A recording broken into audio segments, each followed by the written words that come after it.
હું છું ધારા પટેલ. નમસ્કાર, આપ જોઈ રહ્યા છો ITN નેશનલ. અરવલ્લી જિલ્લાના મુખ્ય મથક મોડાસા શહેરમાંથી આપદાના સમયે માનવતા મહેકી ઉઠી હોય અને મીડિયાના અહેવાલની ધારદાર અસર થઈ હોય તેવો વધુ એક પ્રશંસનીય અહેવાલ સામે આવી રહ્યો છે. મોડાસાના કોલેજ છાપરા વિસ્તારમાં વહીવટી તંત્ર દ્વારા હાથ ધરવામાં આવેલા મેગા ડિમોલિશન બાદ ખુલ્લામાં આવી ગયેલા ગરીબ પરિવારોની વહારે સ્થાનિક નગરસેવકો અને કોર્પોરેટર લાલાભાઈ અને સાનુભાઈ ધોરણે દોડી આવ્યું છે. ગઈકાલે રાત્રે જ સ્થાનિક જનપ્રતિનિધિઓએ ગ્રાઉન્ડ ઝીરોની મુલાકાત લઈને અસરગ્રસ્તો માટે તાત્કાલિક ફૂડ પેકેટનું વિતરણ કરીને કોઈપણ પરિવાર ભૂખ્યો ન રહે તે સુનિશ્ચિત કર્યું હતું.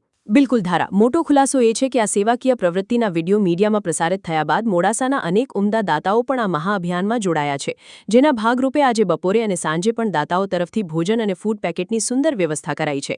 આ સાથે જ નગરપાલિકા તંત્ર દ્વારા તમામ બેઘર પરિવારોને તાત્કાલિક ધોરણે મોડાસાના રેન બસેરા એટલે કે નાઇટ શેલ્ટર હોમ ખાતે આશ્રય લેવા માટે જણાવાયું છે. ચીફ ઓફિસર સાથે સીધી વાતચીત કરીને ત્યાં શૌચાલય, પીવાનું શુદ્ધ પાણી અને પ્રાથમિક જરૂરિયાતો પૂરી પાડવાની ખાતરી અપાઈ છે. તેમજ રસ્તા પર પડેલો કાટમાળ JCB મશીન વડે હટાવી રસ્તો સાફ કરવાની કામગીરી ગતિમાં છે. મોડાસાથી અમારા રિપોર્ટર સાકિર ટિન્ટોયાના વિશેષ ફોલોઅપ ગ્રાઉન્ડ રિપોર્ટ સાથે ITN નેશનલ ગુજરાત. હું સોહેલ જાત્રા, કોર્પોરેટર મોડાસા નગરપાલિકા. ગત રોજ જે કોલેજ છાપરાનું ડિમોલિશન થયું ત્યારબાદ એમની જે પરિસ્થિતિ હતી કે રોડ ઉપર એ લોકો હતા રાત્રે, ત્યારે અમે રાત્રિના સમયે અમને સ્થળ વિઝિટ કરી.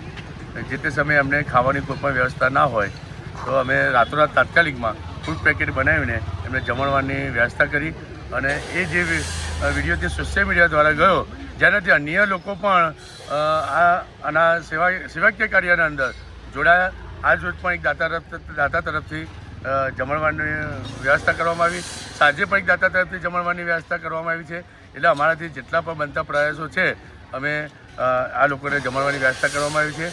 સાથે સાથે એમને મોડાસા નગરપાલિકા દ્વારા એમને રહેવા માટે રેન બસેરાના અંદર પણ અમે કહેવામાં આવ્યું છે કે આપને કોઈપણ જાતની તકલીફ હોય, પેશાબ, પાણી, શૌચાલયની કોઈપણ તકલીફ હોય તો એમને રહેવા માટેની પણ વ્યવસ્થા મોડાસા નગરપાલિકામાં માનનીય ચીફ ઓફિસર સાહેબને અમને જાણ કરતાં એમના દ્વારા જણાવ્યું છે કે કોઈપણ જાતની રહેવાની વ્યવસ્થા હોય તો અમે રેન બસેરામાં એમની વ્યવસ્થા કરવામાં આવી છે. સાથે સાથે એમનું જે કાટમાળનું પૂરણ છે એ પણ ટૂંક સમયમાં JCB દ્વારા એનું ભરી દેવામાં આવશે. અને અત્યારે સાંજે પણ એમની જમવાની વ્યવસ્થા કરી છે. જય હિન્દ, જય ભારત.